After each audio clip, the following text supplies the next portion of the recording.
Que el Señor me los bendiga, queridos hermanos. Aquí estamos un miércoles más con cada uno de ustedes en este programa Recuperando la Doctrina. Y qué bonito poder estar nuevamente con ustedes para poder hablar de la palabra del Señor. Nuestro anhelo es que esta palabra del Señor nos hable a cada uno de nosotros y que podamos tener esa revelación del Señor para que ésta pueda cambiar nuestra vida y podamos entender, tener el entendimiento, lo que le hablaba el día domingo, tener un mejor entendimiento de lo que el Señor quiere para cada uno de nuestra vida.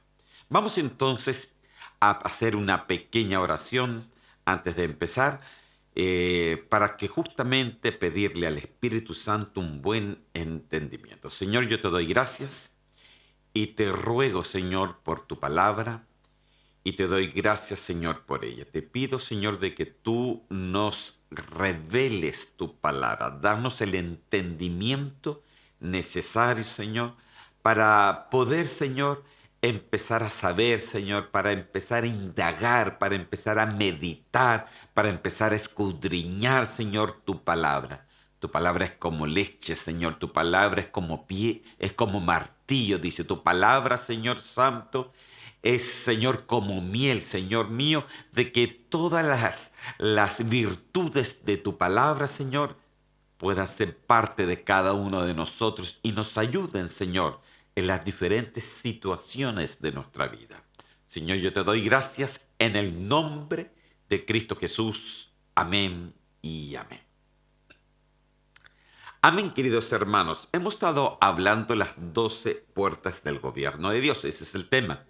Y ya la vez pasada terminamos con la tercera puerta, que es la puerta de las ovejas. Pero solamente quiero llevarlo al último versículo que vimos el miércoles pasado para que usted se recuerde un poquito de lo que estamos hablando.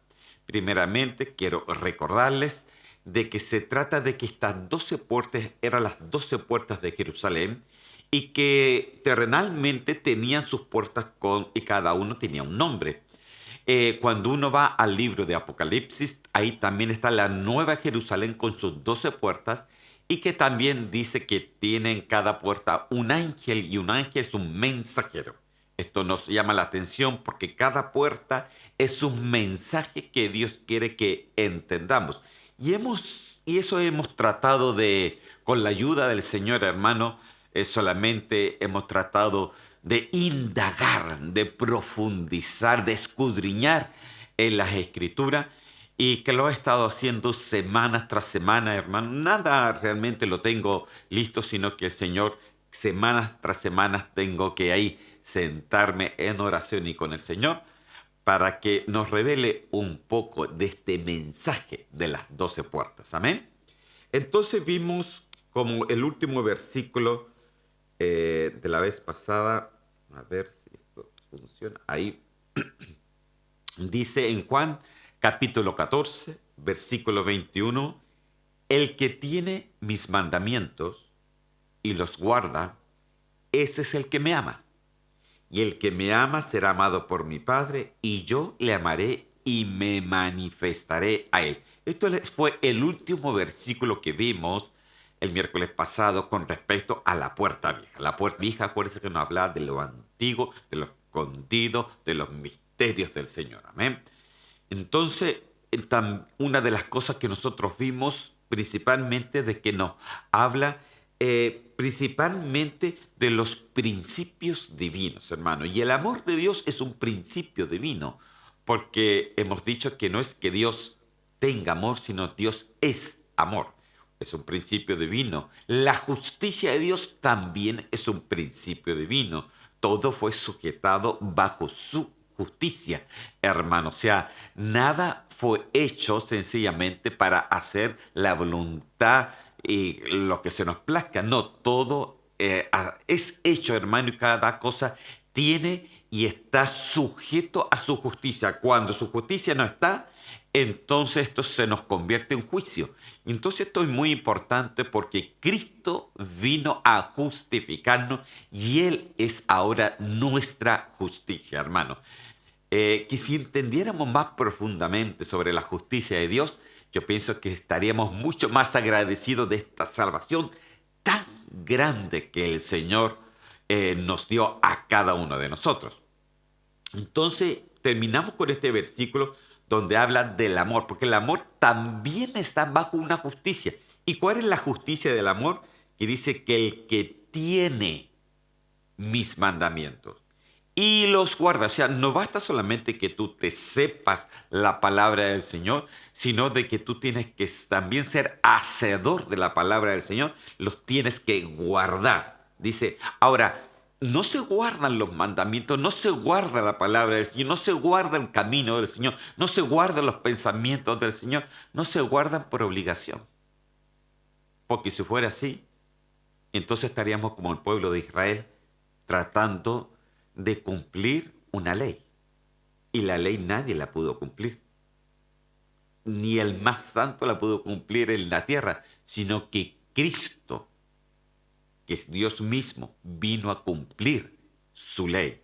Y ahora su ley se cumple en cada uno de nosotros porque lo estamos dentro de ahí. Entonces nosotros tenemos que tener esa conciencia que dice que el que tiene mi mandamiento y los guarda, y los guarda. En otras versiones dice, y los hace, ¿no? Dice, ese es el que me ama. Entonces, mire, ¿quién es el que ama? Dios te ama, sí, pero Dios te ama para que tú hagas su voluntad. Pero si no la haces, entonces, de vuelta al versículo. Entonces nosotros dice, y el que me ama será amado por mi Padre. O sea, hay una retribución de todo esto. O sea, si tú amas a Cristo, guarda los mandamientos, guarda su palabra. Si tú guardas su palabra, serás amado por el Padre, ¿no? Y también dice, y yo le amaré, serás amado por el Hijo y me manifestaré a él. O sea, entonces esa palabra manifestarse es cuando Dios se manifiesta, te revela su palabra, te da de su palabra, te da entendimiento de su palabra, te da pero una infinidad de cosas. ¿Cuándo? Cuando tú amas al Señor. ¿Y cómo se ve eso? Guardando y obedeciendo su palabra. Amén. Entonces, es verdad que no todo muchas veces lo podemos obedecer, hermano. Somos seres humanos, tenemos debilidades, pero tiene que estar el ahínco en ti de poder ser de esa iglesia que obedece. Mire, es un proceso. No todos sabemos todo inmediatamente. Si yo le estaría mintiendo si yo le digo, yo sé todo. No, no sé todo. Pero vamos en un proceso de aprendizaje. Amén.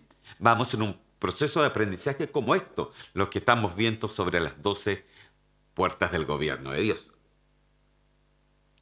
Entonces, hemos dicho, las puertas de las ovejas nos habla del gobierno de Dios en nuestras vidas. La puerta del pescado nos habla del gobierno de Dios en el servicio a Él. La puerta vieja nos habla del gobierno de la revelación de sus principios divinos. Y seguramente ahí quedamos muy cortos, hermano. Nos faltó hablar muchas cosas, pero lo tuve que acortar porque ya eran demasiados.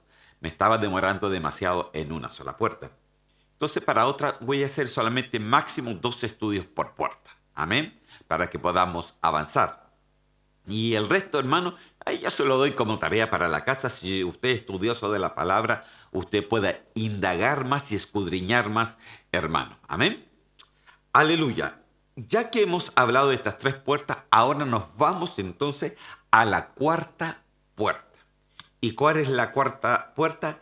Es la puerta del valle. Mire, una de las puertas de Jerusalén se llama la puerta del valle.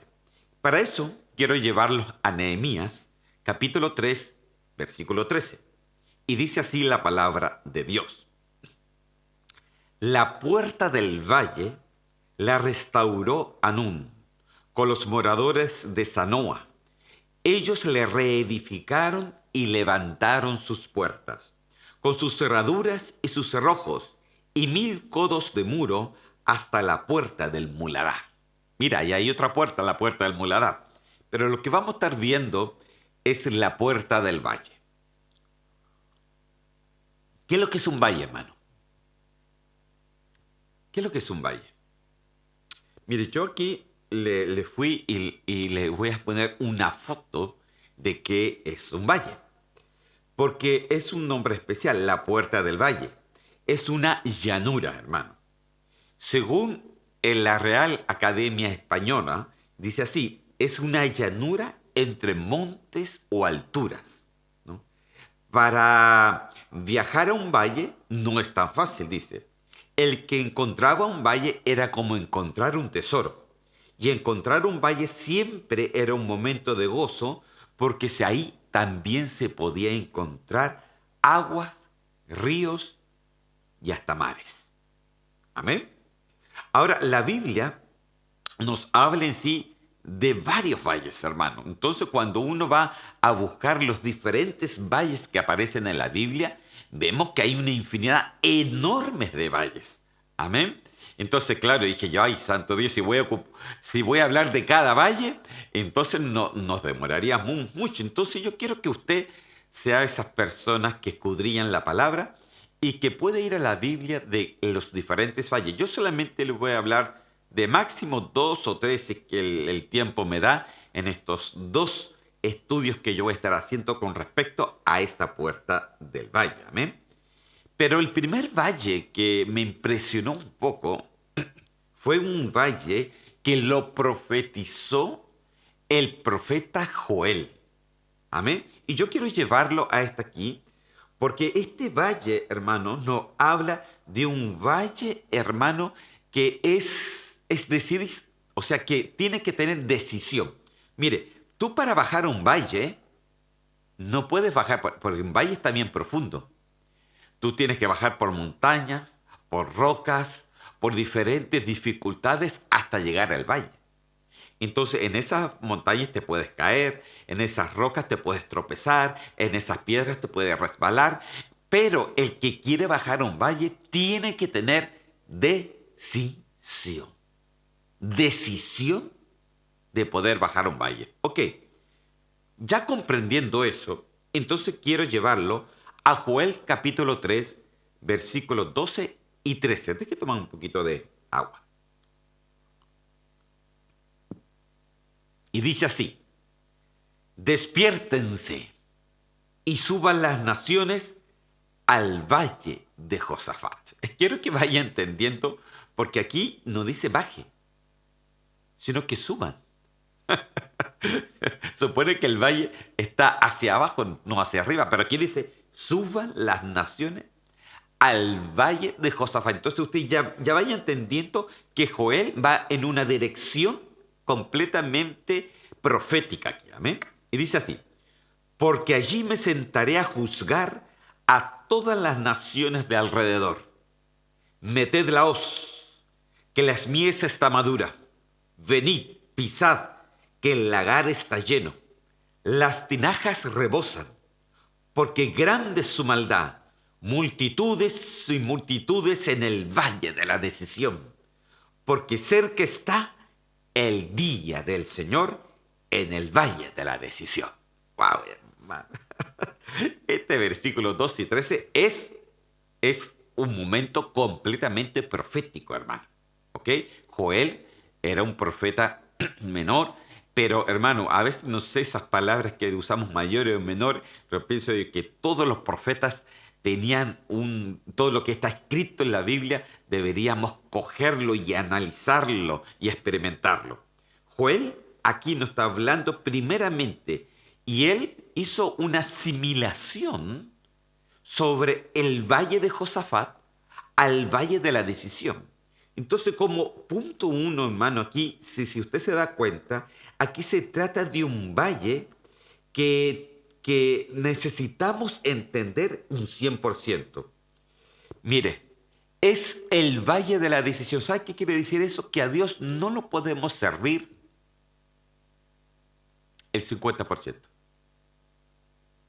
Tú no puedes servir a Dios el 60%.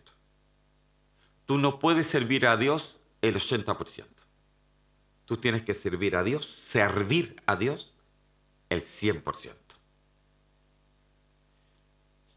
y usted me dice, ay, pero no estoy sirviendo, entonces tiene que preocuparse. Necesitamos servir porque el Señor le decía, cuando Satanás lo quiso tentar, Él le dijo, a tu Dios vas a obedecer y a Él solo vas a servir. ¿Ok? Se lo estoy parafraseando solamente. Entonces, el servicio es necesario. El servir al Señor, porque el Señor nos salvó para servirlo, para servir en su reino. Amén. Entonces, nosotros, este es el valle de la decisión, tal como dice aquí.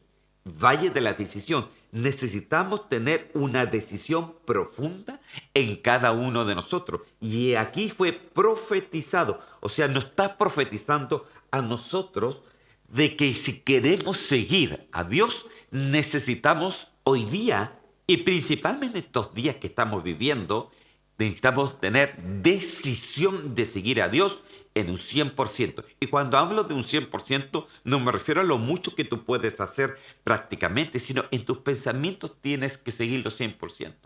Entre tus emociones tienes que seguirlo 100%. En tu caminar tienes que seguirlo 100%. Espíritu, alma y cuerpo. Tenemos que seguirlo a Él un 100%. Pero para poderlo seguir así, tiene que haber algo que en nosotros, decisión. Entonces, para que tú entiendas esto, hermano, tenemos que ver un poquito por qué Joel dijo y habló sobre el valle de Josafat. ¿Quién era Josafat, hermano? ¿Por qué habló del valle de Josafat? Y le dijo que este era el valle de la decisión. Entonces nosotros tenemos que analizar en este valle, en esta profecía, porque quiero adelantarle algo, aunque se lo voy a decir después. Aquí también dice, porque cerca está el día del Señor. ¿Sabe lo que está diciendo aquí? Porque cerca está la gran tribulación. Entonces, ¿sabe lo que nos está hablando? Joel nos está hablando a nosotros en el día de hoy. Y nos está diciendo a ti y a mí, decídete, porque cerca está la gran tribulación. Pero vamos a ver primero, ¿quién era Josafat? ¿Ok? Para eso yo quiero que me acompañe a Segunda de Crónicas, en el capítulo 17 y en el versículo 1 y 2. Y vamos a ver quién era este Josafat. Entonces su hijo Josafat reinó en su lugar y afirmó su dominio sobre Israel. Puso tropas en todas las ciudades fortificadas de Judá y puso guarniciones en la tierra de Judá y en las ciudades de Efraín que su padre Asa había tomado. Ok. ¿Quién era Josafat? Josafat fue uno de los reyes de Israel. Y dice que él reinó después de su padre Asa. Pero él, después que murió el padre, siguió reinando él. Pero él hizo cosas, hermano, que otros reinos o que otros reyes no hicieron. Y es por eso que Joel tomó el ejemplo de Josafat y le puso el valle de Josafat. ¿Ok?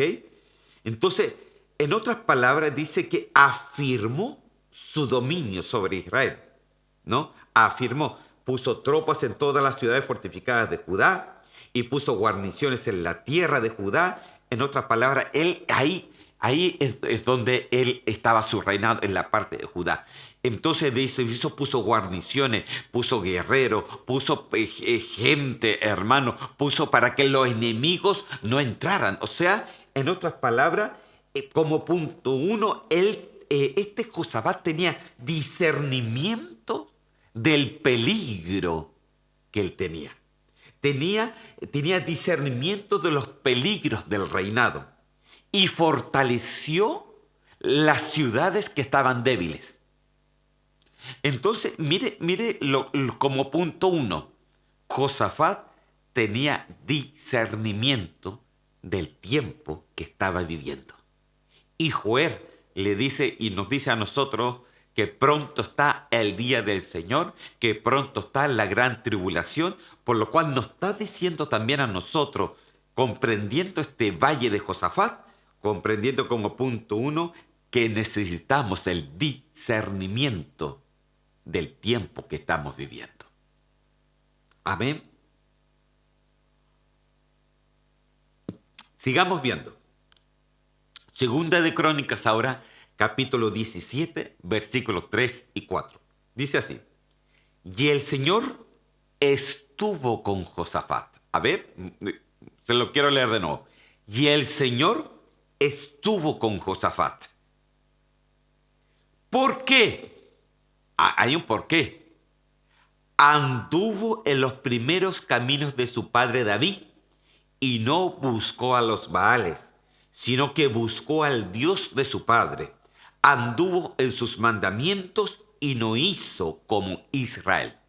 Entonces Josafat era rey de Judá, porque en ese tiempo estaba como completamente dividido todo el reino, pero dice que no hizo como Israel, como el reino del norte, sino que siguió otra forma y siguió, dice, los caminos de su padre David,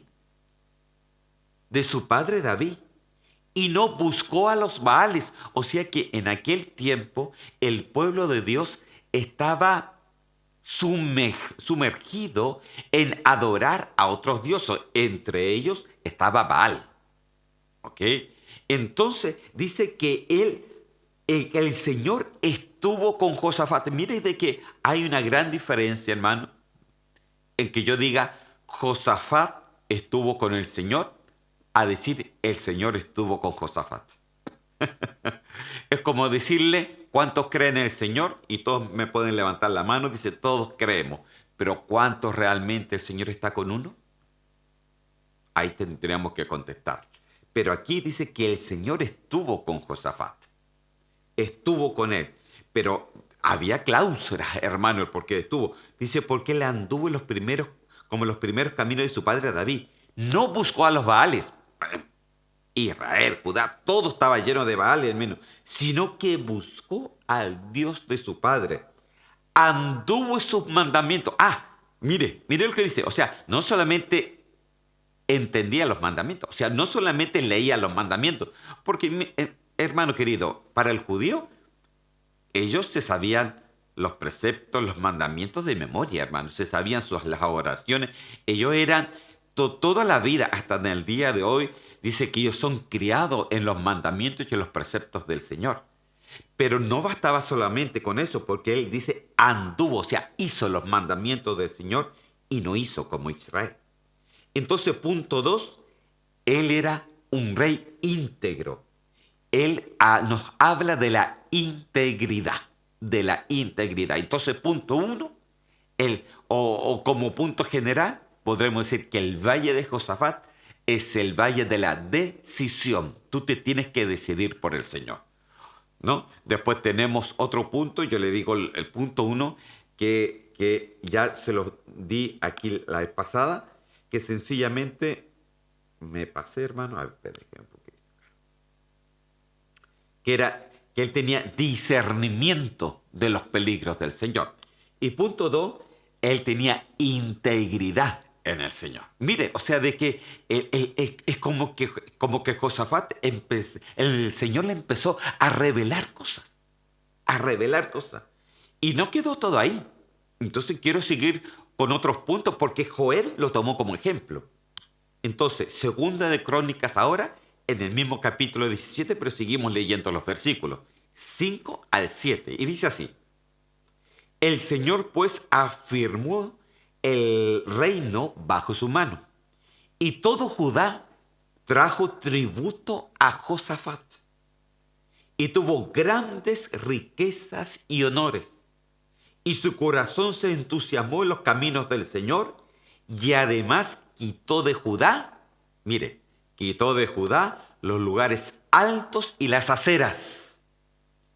En el año tercero de su reinado, envió a sus oficiales Ben-Jail, Abdías, Zacarías, Natanael y Micaías para que enseñaran las ciudades de Judá. ¡Wow, hermano! Este sí que hizo cosa. Dice de que, miren, todos nosotros hablamos de los grandes reyes.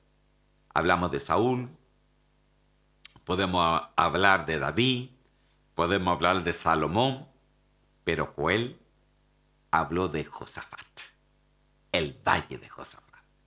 Porque mire lo que hizo acá.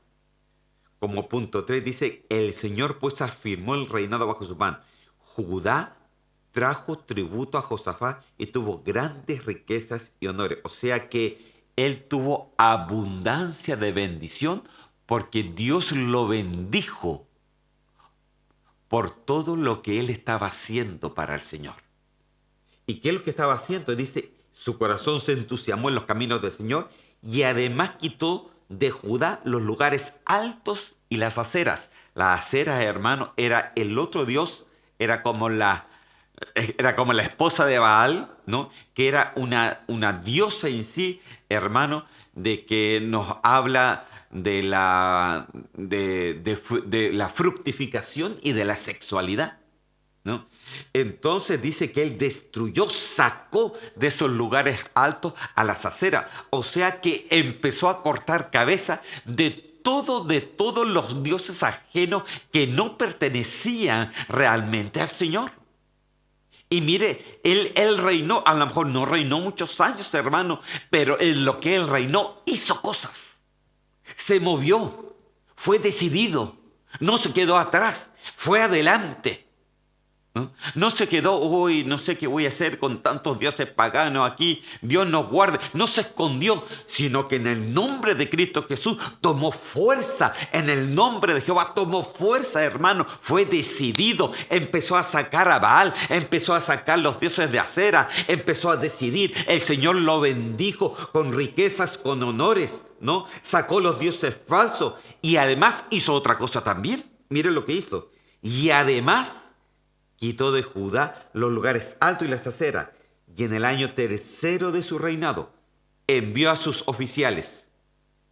Y aquí dice que eran Abdías, Zacarías, Natanael, Micaías, para que enseñaran en las ciudades de Judá. O sea, además él decidió discipular a las ciudades enteras en lo que es la ley del Señor. Entonces, hermano,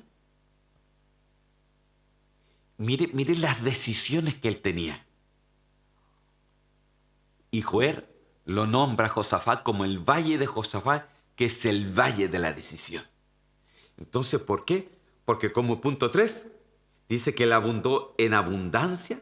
Punto 4, sacó a los dioses falsos de las aceras. Punto 5, decidió discipular a la ciudad que él reinaba. Entonces, hermano, dice que los mandó por todos lugares y que enseñara en las ciudades de Judá, en su reinado, donde él tenía su reinado, él tenía que enseñar. ¿Por qué cree, hermano, que aquí en la iglesia tenemos discipulado?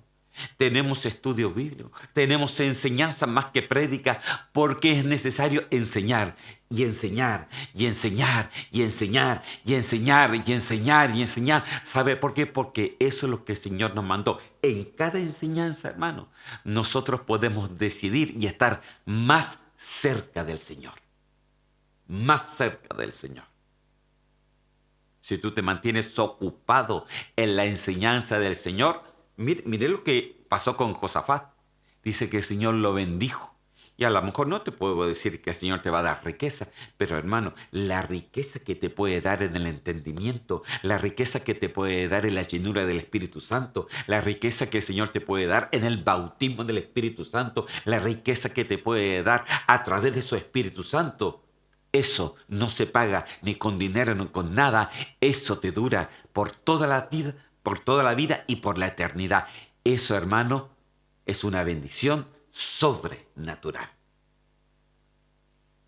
Entonces, ¿quieres entrar al valle de Josafat? Al valle de la decisión.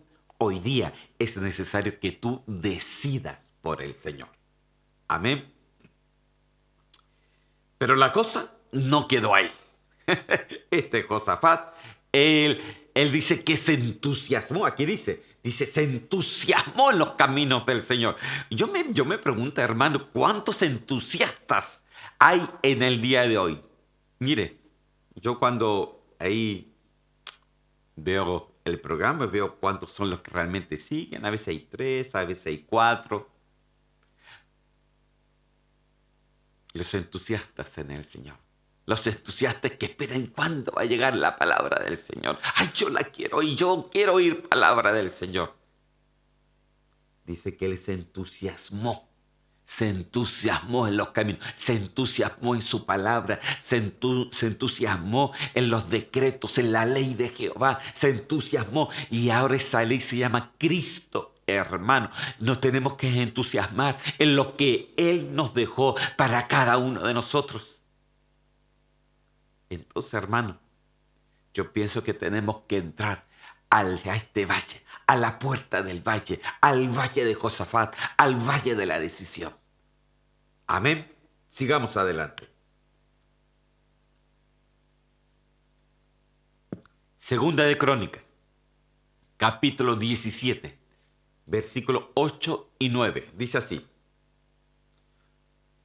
Y con ellos, porque los mandó, y con ellos, con todos los que él había ido, dice, a los levitas, Semaías, Netanías, Zebadías, Asael, Semiramot, Jonathan, Adonías, Tobías, Tobadonías, levitas, todos, y con esto los sacerdotes de Elisama y Joram. Mire, usted piensa que mando a uno. Vaya, mire, y si yo voy aquí atrás, dice que él envió a sus oficiales a que enseñaran las ciudades de Judá. ¿A quiénes? Bejaía, Abdías, Zacarías, Nataniel, Micaías, y ahora, y con ellos también a los levitas, Semaías, Netanías, Zedadías, Asael, Semiramot, Jonathan, Adonías, Tobías, Todadonías, levitas, etc. O sea, por lo menos aquí la Biblia me nombra entre 14 a 15 personas que él envió. Seguramente envió muchos más, pero no envió. ¿Por qué? Porque dijo, ya, ustedes dos van a ir a tal ciudad, ustedes dos van a ir a tal ciudad, ustedes dos van a ir para allá, ustedes dos van a ir para allá. Porque todos necesitan, el que quería de que todas las ciudades de Judá, todas las ciudades de su reinado, se impregnaran de la enseñanza del Señor. Qué decisión, hermano. Qué decisión tuvo Josafat. ¿Y qué hacían ellos? Decía aquí, ellos enseñaron en Judá, teniendo consigo, mire, no enseñaban cualquiera, le iba a decir tontera, perdóneme por la palabra, no le enseñaran cualquiera cosa. Dice, teniendo consigo el libro de la ley del Señor. Mire, hermano, yo no le voy a enseñar de un libro, yo no le voy a enseñar de una revista tampoco, ¿no? No, yo le voy a enseñar de la palabra del Señor. Eso es lo que el Señor nos ha mandado. Dice que ellos enseñaron en Judá teniendo consigo el libro de la ley del Señor. ¿Sabe qué veo yo? Que Josafat primeramente los mandó, pero no los mandó sin arma, no los mandó sin espada, no los mandó solos, no los mandó sin nada, no los mandó sin conocimiento, no los mandó sin revelación, no los mandó sin espíritu, sino primeramente para poder mandar a alguien. Entonces esa persona necesita ser lleno del Espíritu Santo. Esa persona tiene que tener discernimiento, tiene que tener entendimiento, tiene que tener conocimiento, tiene que tener Espíritu Santo, tiene que tener todo lo necesario, hermano, para poder ser mandado y hacer la obra del Señor. Me recuerdo, no está aquí, hermano, pero es solamente algo que me viene a la mente de que en Hechos había un problema de que los mismos discípulos eran aquellos que atendían a las mesas. Acuérdense que la iglesia primitiva empezó de que todos se reunían y que todo lo que ellos tenían lo tenían en conjunto, era como algo colectivo. Amén. Entonces pasó de que los discípulos empezaron a llegar mucha gente se convirtió y ellos ya no le daba tiempo ni para la oración ni para la palabra. Entonces ellas mismos tenían que estar preocupados de las mesas, de las cosas prácticas que una iglesia normalmente tiene. Y la iglesia de ellos no era una iglesia pequeña, ya era una iglesia con muchos miembros, hermanos. Y entonces alguien dijo, no es justo que los mismos discípulos estén atendiendo a las mesas, siendo que ellos tienen que estar dedicados a lo que es la oración, ¿m? Y dedicados a la palabra. Entonces él dijo, bueno, tenemos entonces que ver personas idóneas que puedan trabajar en las partes prácticas de la iglesia. Y fueron y buscaron a alguien, dice, que tenía que ser, no cualquiera persona, tenían que ser discípulos. Discípulos. Lo sacaron de la escuela de discípulos. Y no solamente eran discípulos, decía que tenían que ser llenos del Espíritu Santo. También decía que tenían que tener buen testimonio. O sea, hermano, habían requisitos. Primeramente tenían que ser personas idóneas, punto 1. Punto 2, tenían que tener palabra del Señor, tenían que tener conocimiento de la palabra del Señor. Punto 3, tenían que ser llenos del Espíritu Santo. Punto 4, ¿por qué decía personas idóneas? Porque tenían que ser personas que el Señor le haya trabajado el carácter, hermano. Porque usted no va a ir a atender a alguien con mal carácter. Imagínese. Entonces uno solamente estaría llevando solamente problemas, hermano.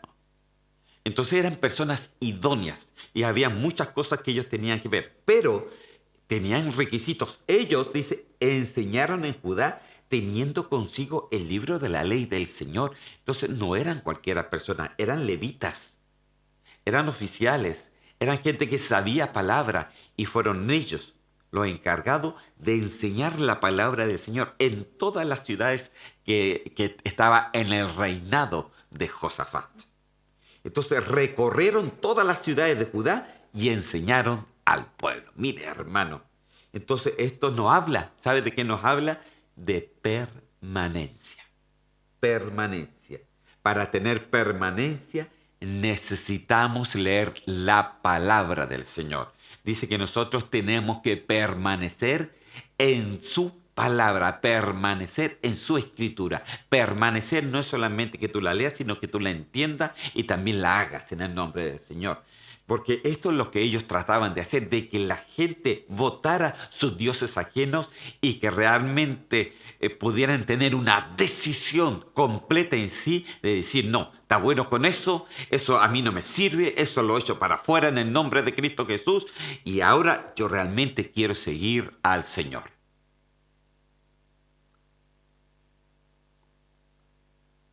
Yo pienso, hermano, de que ahora que viene de fin de año y que muchos pueden celebrar Navidades y no, a lo mejor no critico, pero yo por lo menos no lo celebro. Eh, yo pienso que tiene que haber decisiones. Decisiones para ver quién te invita a hacer qué. Tiene que haber decisiones en nuestra vida. Entonces es muy importante, queridos hermanos, de que nuestras decisiones estén correctas, hermano. Estén correctas delante del Señor. Para tener una decisión correcta hay que tener un pensamiento correcto. Josafat lo tuvo. Era poder enseñar la palabra del Señor a tiempo y fuera de tiempo. Y no solamente enseñarla, derribar a los dioses de Baal, derribar a los dioses de Acera, derribarlos de las ciudades, enseñarle al pueblo quién era el verdadero Dios y cómo se sigue, qué es lo que el Señor dice, etc. Hermano, hay tanta cosa que hablar, hay tanta cosa que decir con respecto a este valle de Josafat. Pero las cosas nos quedaron ahí. Es que este valle es medio, me quedan 20 minutos, pero este valle es medio especial. ¿Ah? Entonces yo quiero seguir. Segunda de Crónicas, ahora capítulo 17, versículos 10 y 11. Mire lo que dice. Y el terror del Señor vino sobre todos los reinos de la tierra que estaban alrededor de Judá. Y no hicieron guerra contra Josafat. Y algunos de los filisteos trajeron presentes y plata como tributo a Josafat. También los árabes le trajeron rebaños, 7.700 carneros y 7.700 machos cabríos. Ok, punto número 6. ¿Qué quiere decir esto? Que cuando tú haces su voluntad, Dios pelea entonces tus batallas. Tú eres más que vencedor. Hasta los enemigos te van a traer y te van a regalar cosas. ¿Sabes por qué? Porque el Señor, hermano, como le decía el delante, cuando el Señor está contigo, no hay nadie contra ti. Hasta los enemigos se acobardaron cuando vieron lo que Josafat hacía, porque fortificó las ciudades, sacó los baales, sacó las aceras, sacó los dioses ajenos de los otros pueblos. Amén. Aunque no alcanzó a sacarlo todo, pero lo que él hizo, por lo menos en su reinado, lo hizo bien, hermano. Y mandó por todas las ciudades a enseñar realmente la palabra del Señor. Y el enemigo que empezó a ver todo esto, e incluso se llenó de terror. Porque miren lo que dice, que se llenó de terror. Es un miedo, hermano, que tan horrible que en vez de ir a batallar con Josafat, le dijeron, no, hagamos las paces con él. Y le atribuían cosas, le daban oro, le daban plata, le daban ganado, hasta los árabes, hermano, que tenían otro tipo de creencia. Entonces, hermano, 7.700 carneros, imagínese, o sea, cuando el Señor está contigo, cuando tú te decides por Él, Dios se decide por ti. Amén. Entonces, entiende esto. El valle de Josafat es el valle de la decisión. Y yo pienso que en este tiempo que estamos viviendo, estamos llegando al tiempo de la decisión. O eres o no eres. Amén. Tenemos que permanecer en él. Pero la permanencia no es solamente un decir, sino también es un hacer. Amén. Entonces tenemos que ser en el Señor, permanecer en el Señor. Amén. Aleluya. ¿Qué hizo él con toda la plata, con todo el oro, con todo lo que le llegó? ¿Usted piensa de que Josafat dijo, ay, ahora estoy multimillonario, esto me lo dejo para mí? No, hermano, todo lo que el Señor te da es para hacer algo. Mire, Segunda de Crónicas, capítulo 17, versículo 12, dice así, Josafat se engrandecía más y más, y edificó fortalezas y ciudades de almacenaje en Judá. Mire, hermano, entonces dice que Josafat se engrandecía, Dios lo engrandecía más y más y más. Entre más hacía la voluntad de Dios, más se engrandecía. Entre más oraba, más se engrandecía. Entre más se enseñaba, más se engrandecía. Entre más no estaba cerca del Señor, más se engrandecía. Entre más decisión tenía con el Señor, más Dios lo engrandecía. Y edificó entonces Josafat fortalezas y ciudades de almacenaje en Judá. Nadie se atrevía a luchar contra Judá porque vio que todas sus ciudades estaban fortalecidas. Wow, hermano, ¿sabe lo que quiere decir eso? De que Josafat, ese valle de Josafat, ese valle de la decisión, cuando te decides en el Señor, Dios crea en ti una fortaleza para que nada ni nadie toque ni tu vida ni la vida de tus hijos. Pero tú tienes que decidirte. Tiene que haber decisión de parte tuya. Amén. Mírenla cómo es esta puerta del valle. Pero aún así, hay algo muy interesante en este valle de Josafat. Porque Joel habló al pueblo que estaba ahí en aquel momento y por la misma, como es una profecía, nos está hablando a nosotros también como pueblo. Y nos habló del día del Señor, que es el juicio del Señor, que es la ira de Jehová. Y es interesante que él puso el nombre de Josafat y lo puso como el Valle de Josafat, ¿no? Que es el Valle de la Decisión, como él mismo lo dijo, ¿no? Porque la palabra Josafat es una palabra hebrea que quiere decir juzgado de Jehová. Juzgado de Jehová, o también se le puede decir juicio de Jehová. Santo Dios. Interesante. Entonces, ahora yo quiero llevarlo a lo otro que significa Josafat.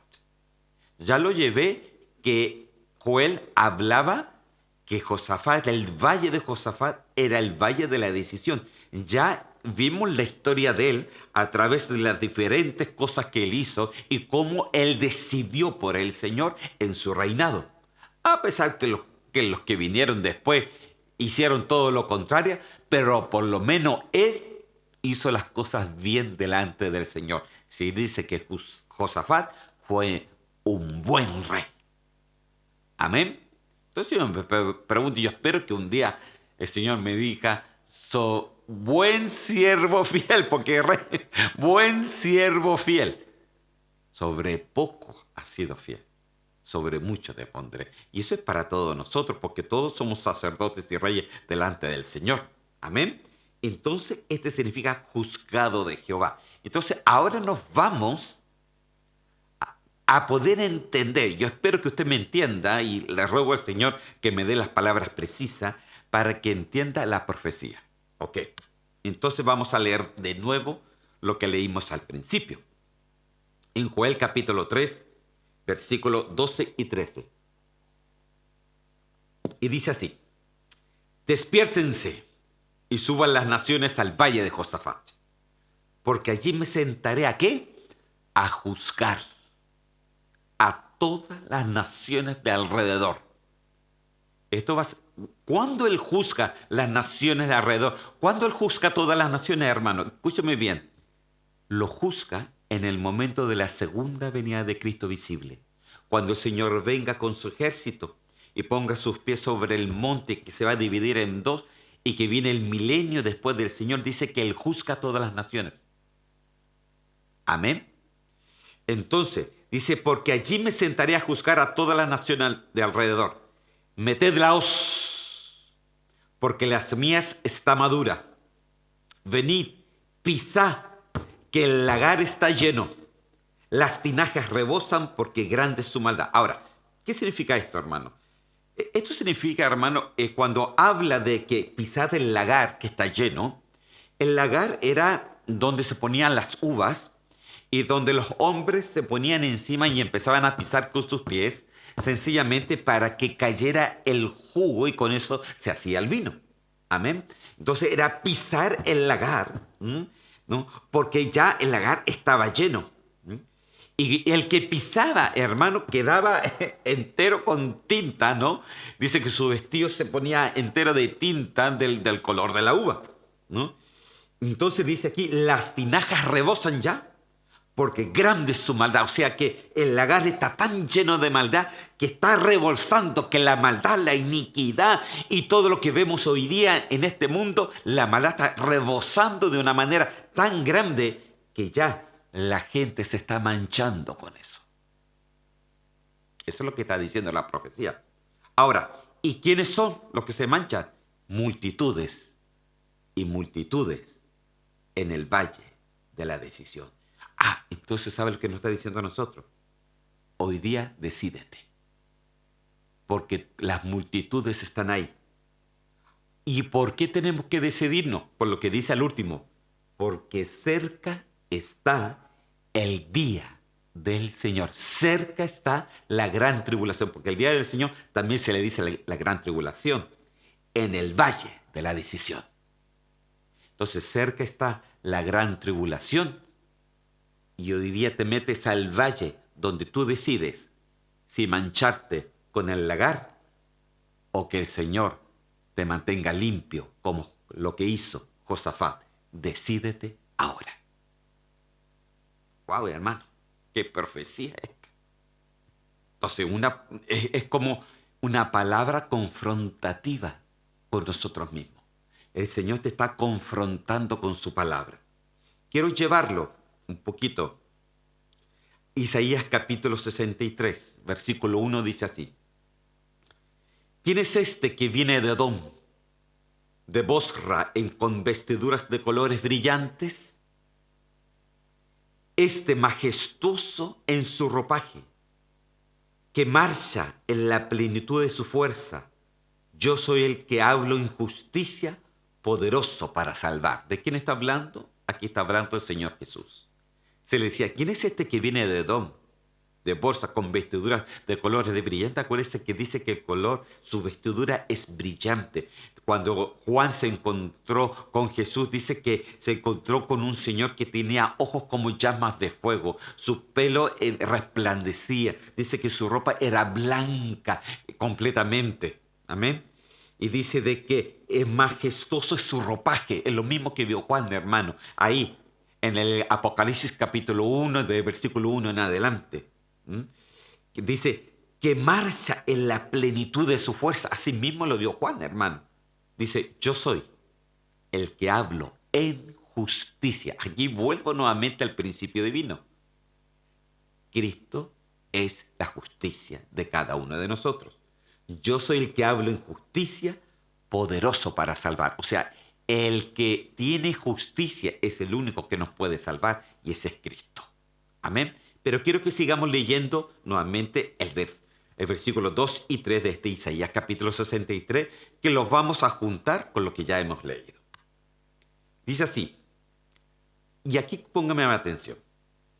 ¿Por qué es rojo tu ropaje y tus vestiduras como las del que pisa en el lagar? ¿Se acuerda lo que leímos en Joel? Dice que el que pisa el lagar, que ya está rebosando su lagar, ya está rebosando esa maldad. Y es por eso que dice que pronto está la ira del Señor, pronto está el día del Señor, pronto está la gran tribulación, porque el lagar se ha pisado y está casi rebosando. Y dice, ¿por qué es rojo tu ropaje? Y dice Isaías al Señor. Y tus vestiduras como el que pisa en el lagar. O sea que las vestiduras del Señor dice que estaban rojas, como el que pisa el lagar, como el que pisaba la uva. El lagar, y él dijo, el lagar lo he pisado yo solo. La maldad la he pisado yo solo. La maldad del mundo yo solo la tuve que llevar. De los pueblos, ningún hombre estaba conmigo. Los pisé en mi ira y los hollé en mi furor. ¡Wow, hermano! Su sangre salpicó mi vestidura y manché todo mi ropaje. Ok, analicemos un poquito esto. Ya me estoy metiendo a las profecías, hermano. Entonces es un poquito más difícil de entender. Entonces aquí le dice el Isaías, como diciéndole al Señor, ¿por qué tienes rojo tu vestidura? ¿Qué te pasó, Señor? Y dice, el lagar, la ira del Señor, la pisé. Acuérdese que cuando Cristo murió en la cruz, dice la palabra que la ira del Señor se puso sobre los hombros de Jesús. Y ahí es cuando Jesús va y le dice, Padre, ¿por qué me has desamparado? El Padre tuvo que separarse del Hijo porque toda la ira de Dios estaba cayendo en Jesús. Toda la maldad, toda la iniquidad, toda la muerte, todo lo que han hecho los hombres, todo lo que harán los hombres desde el principio de que fue el mundo hasta que termine, todo estaba cayendo sobre Jesús. Y entonces le dice, ¿por qué tu ropaje está manchado? Porque Él ha pisado el lagar y lo pisé yo solo, porque yo fui el que morí. Jesús fue el único que murió. Y sin mí no hay remisión de pecados, querido hermano. Yo pisé el lagar, yo he pisado el lagar, hermano. Y ningún hombre estaba conmigo, yo mismo fui. Yo solo fui a la cruz sencillamente porque fue el único que pude sacar el pecado del mundo. Los pisé, pero tenga cuidado, acuerde que Josafat significa juicio de Dios o juicio de Jehová, justicia de Jehová. Entonces, en otras palabras, el que no quiere recibir la justicia de Dios, que se llama Cristo Jesús, pisará entonces el juicio de Dios. Y eso es lo que Joel hablaba. Su sangre salpicó mi vestidura y manché todo mi ropaje. Entonces, tenga cuidado. Hay justicia y hay juicio. La justicia se llama Cristo. Si tú tienes a Cristo, entonces obtienes su justicia. Pero si no lo tienes, obtienes el juicio. Así de siempre son las cosas, hermano. ¡Wow, hermano! Me quedan 4 minutos y no alcancé. Pero dejémoslo aquí en Isaías capítulo 63, versículo 4. Dice así: porque el día de la venganza estaba en mi corazón y el año de mi redención había llegado. Dijo en Isaías, versículo 4. Y el Señor le sigue contestando: el día de la venganza es la gran tribulación. Se le llama el día de la venganza, se le llama el día del Señor, se le llama la gran tribulación. Tiene 23 o 24, no sé, me parece que incluso son como cerca de 28 nombres diferentes que se refiere a lo que es la gran tribulación. Porque el día de la venganza o la gran tribulación estaba en mi corazón, el año de mi redención había llegado. ¿Sabe por qué? Porque cuando murió Jesús, dio una salvación, que es su justicia, pero el que no la quiera recibir, también recibirá el lagar del juicio del Señor. Y eso es lo que dijo Joel: venid pueblos y sentaos y oí la profecía. Amén. Amén. Lo voy a dejar hasta ahí, hermano, y me quiero retroceder aquí nuevamente a Joel en estos 3 minutos que me quedan. Dice: despiértate y suban las naciones del valle de Jehová, porque allí me sentaré a juzgar entonces a todas las naciones de alrededor. Meted la hoz, que las mías está madura. Venid, pisad, que el lagar está lleno. Está lleno. La maldad está llena. El lagar está lleno. Las tinajas rebosan. Porque grande es su maldad. Grande es la maldad del ser humano, hermano. Grande es la maldad que hay en el día de hoy. Grande es la maldad cuando no queremos obedecer a Dios. Grande es su maldad, hermano.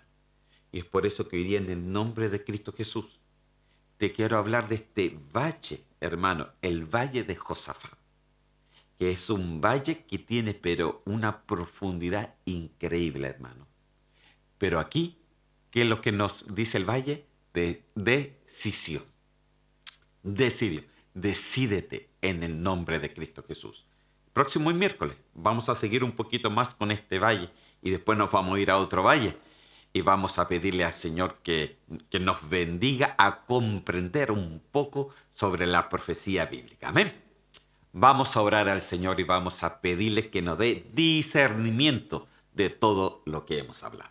Señor, yo te doy gracias en este día, Señor mío, y te pido tu bendición sobre todas las cosas. Te pido, Señor, y te doy gracias por la justicia, Señor. Esa puerta de justicia que se nos abrió, que se llama Cristo Jesús. Y ahora esa justicia está dentro de cada corazón, Señor mío. Pero ayúdanos siempre a hacer tu voluntad, Señor mío, porque todo, la justicia es un principio divino, Señor mío. Y todo, Señor mío, un día va a salir a la luz, Señor. Dice que nadie se va a poder justificar delante de la presencia del Señor. Es hoy día que tenemos que decidirnos completamente como gente cristiana, Señor, decidirnos completamente, Señor, de vivir para Él y como Él quiera, Señor mío. Yo te doy gracias. Te pido que tú bendigas a cada hermano con esta palabra. En el nombre de Cristo Jesús. Amén y amén. Amén, queridos hermanos, nos estamos viendo este próximo miércoles. Que el Señor nos los bendiga grandemente y nos estamos viendo si así Dios lo quiere.